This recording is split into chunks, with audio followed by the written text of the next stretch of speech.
you stuck under 1,000 subs or just getting started, like you don't really know what to do, or you put in so much time and effort but seeing no results, I have to tell you the truth. YouTube is not the same for small channels, it's for the bigger creators. And so in this video, I'm gonna share with you 8 YouTube strategies that we've used to grow channels from 0 to 1,000 subscribers and even beyond that in a less than 30 days to 60 days.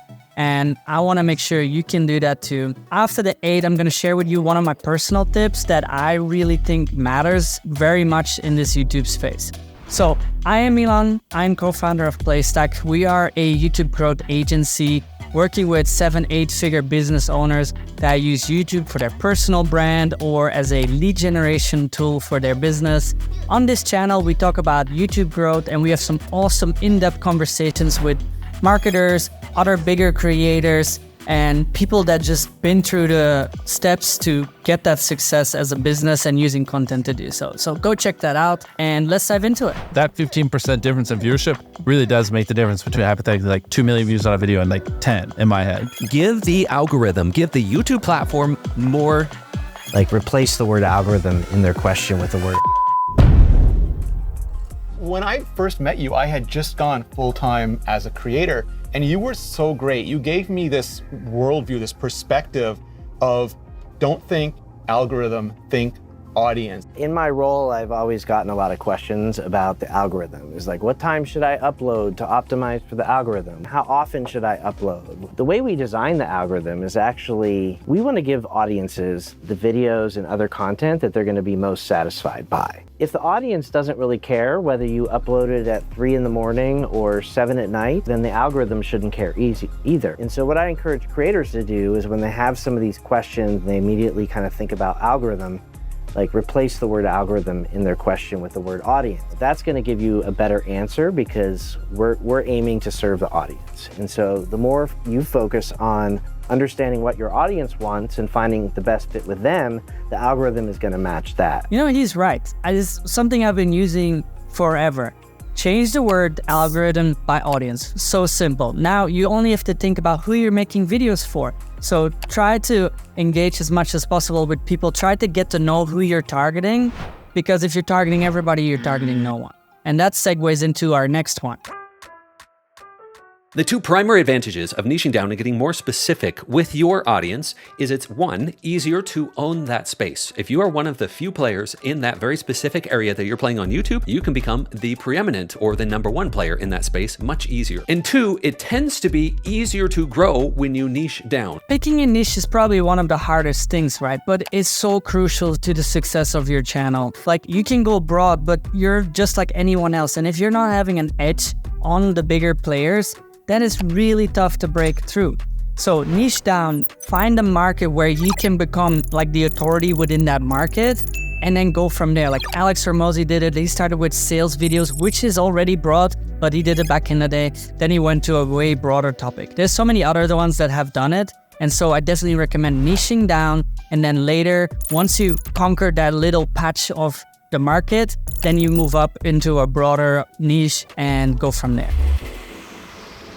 And your goal is to create some videos, maybe not all of your videos, but you want to get discovered and nobody knows you. Maybe you're at 0. How do I get my first few viewers? Get in front of the topics that people are searching for. Let's take it back to our Endurance Peak 3 headphones. Like I started to search for some workout headphones because I was looking around YouTube for something I was searching for. And by the way, discovered creators I'd never seen before. I didn't know them, but I was searching for something. For us, working with businesses that use YouTube as a lead generation tool, I find like evergreen content so important. I see it as like the backbone of a YouTube channel. Now, it's not gonna generate a majority of the views, but it will always have that consistent growth. And consistent growth over a long period of time compounds into a lot of success. I had channels where one video just grew us, let's say, a subscriber a day or a handful of subscribers a day. And after a year, it was the majority of the channel growth. So I really think evergreen content is super important. So if you're a business owner, then it's so easy to make that kind of content that people are searching for, right? Like it's the how-tos, it's the tutorials, is the question that all your customers are asking for.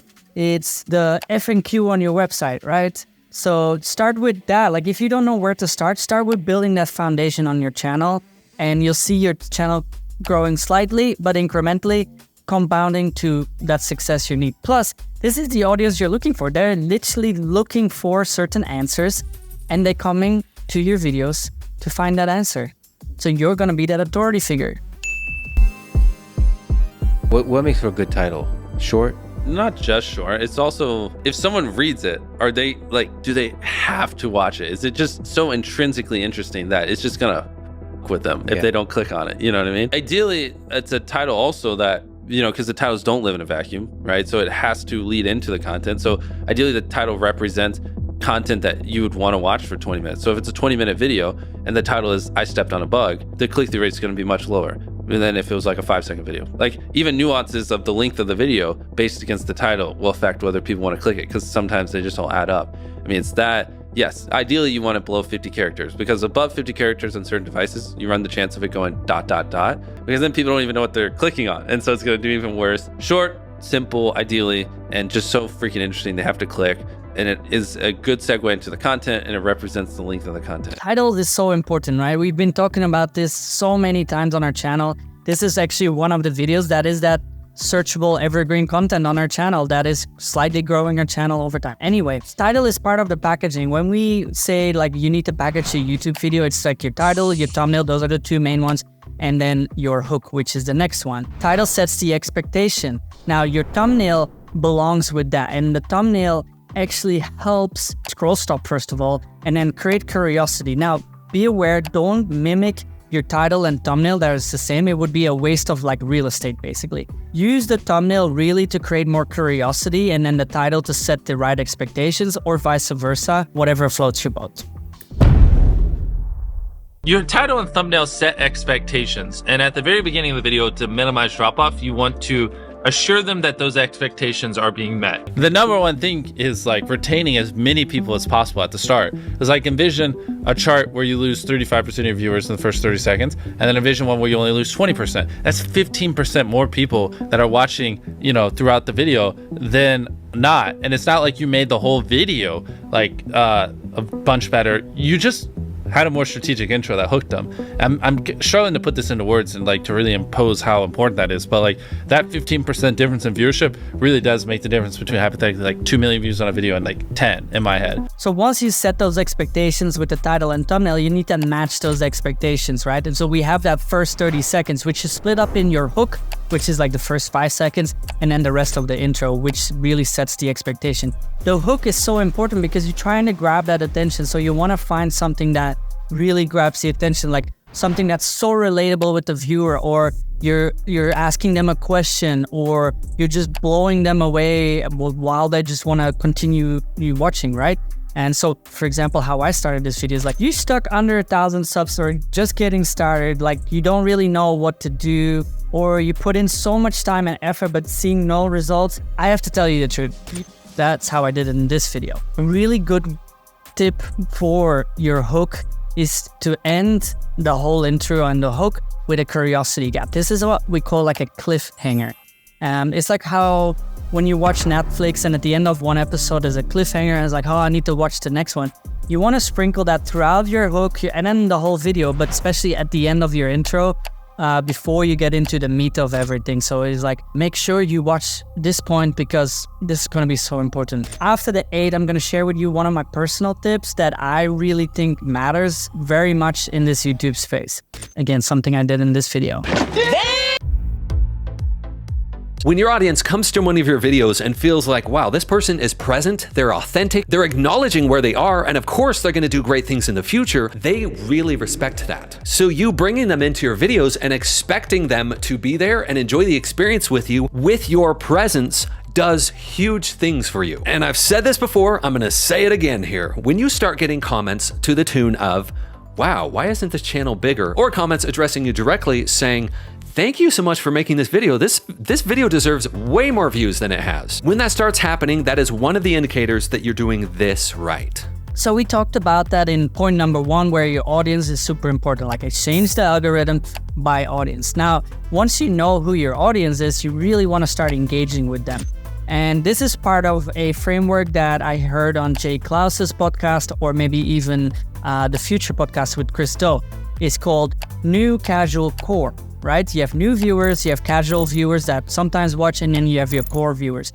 The goal is to bring someone from that new viewership all the way to that core viewership. And that's where we talk about like engagement, like making sure they're part of the channel. And you do that by asking them questions, like engaging them to interact in the comments, and maybe even like get them in the newsletter or interact on your other social media. So this is really important because those core members are the ones that will drive your channel. If we can get people to watch more of our videos, we can get more watch time from the same amount of viewers. In this case, 3 times more watch time from the same viewer. So how do we get viewers to watch multiple of our videos? Well, I want to introduce you to playlists. Yes, they're probably things you've heard of before, but I believe playlists are so underrated when it comes to getting watched. Watch time is so important. YouTube wants people to stay on their platform, and if you're the channel to do that for them, they will reward you. Meaning that if you have long watch times, long average view durations, they will push that content to more people. A, because it resonates with the right audience. B, is just helping YouTube. Plus, you get probably more ads, and YouTube gets a part of your AdSense, right? So the goal for you is to really, like, once you understand your audience, once you've done all the previous tips, to keep them on your videos as long as possible. And the best way to do that is just to get them from video to video. Like, this is why we call Playstack. It's stacking the plays. It's making sure people are binging the channel, right? Give the algorithm, give the YouTube platform more data. And if you want a real human way to explain that, it's more videos. It's more content. No matter where you are with your small channel at this point, if you find ways to give more videos for the algorithm to test, it's almost always a positive thing. As long as those more videos are still quality videos, as quality as you're capable of. I totally agree with this. Like, consistency is so important. YouTube just loves that people come back to the same channel, and that way you create momentum. We've seen it so many times when you post one video and then a bad video that is also inconsistency and consistency, I guess, then you lose that momentum. So what I really want to tell you is, like, understand what it takes to make a minimal viable video. And the reason I want you to do that is because being consistent, and especially like I'm talking to you as a solo creator probably, it's so hard without resources or time. If this is only like a side project or whatever this may be, it is really difficult to build a really successful channel. Like, you need the good ideas, you need the editing, you need good thumbnails and all of that. And so that's why people really hire us, because it's just so much effort to do. Now, what I want you to do is just find the minimum viable video you can do consistently. If that's daily, weekly, or monthly, I don't care, as long as you do it, right? And then start doing it. And then you'll see everything will be better in 10 videos, 20 videos, 30 videos, as long as you stay consistent. So don't be discouraged if things are not going your way or as fast as you want it to be. It's more than normal, because YouTube is freaking hard, especially in this really competitive environment. So which one of these strategies are you gonna implement first? If you want more reach on your video ideas, go check out this video that I made earlier, and have a good one.